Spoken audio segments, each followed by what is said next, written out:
Вот это да. Неплохо. Было прикольно. Прям нормально так. Дал по польку. Отдых на природе и в городе. Два мира, два ритма жизни. Город и природа как два разных мира, каждый со своим характером и притягательностью.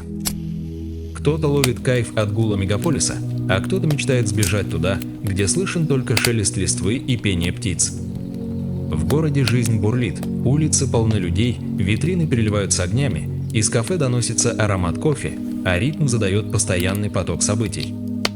На природе все иначе. Здесь время будто течет медленнее. Воздух чище, звуки становятся отчетливее. Слышно, как ветер играет в кронах деревьев, как где-то неподалеку журчит ручей.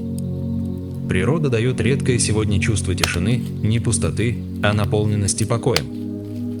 Даже простая прогулка по лесу или берегу озера помогает перезагрузить голову.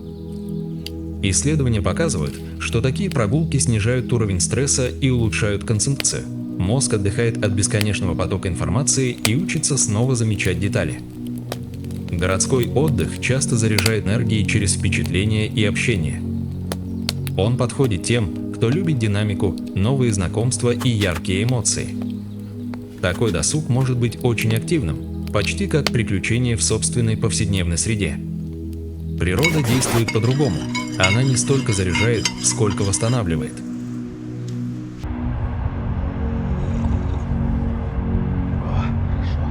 Кружка горячевата, но вкусно. На природе все вкуснее. И чай попить, и покушать. Ну и позагорать, солнечные ванны попринимать тоже хорошо. Поначалу приехал, мухи задалбливали. Ну, не мухи, но всякая хрень, короче, летала. Сейчас успокоились, отстали от меня полностью. Ой, бля.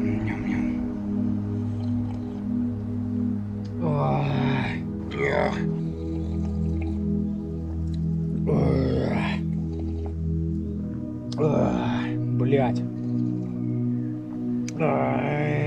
Надо с собой сменную кружку, чтобы просто с этого слил, чтобы грибы не жечь. Сука, скоро зима.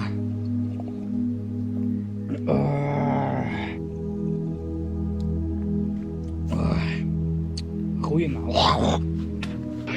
Вообще кайф. Бодро, дико бодро. Можно и по съебам. Так, ну все, чайку попили, короче, можно и к дому двигать. Все грибы сжег горячей кружкой этой, блядь. Вот.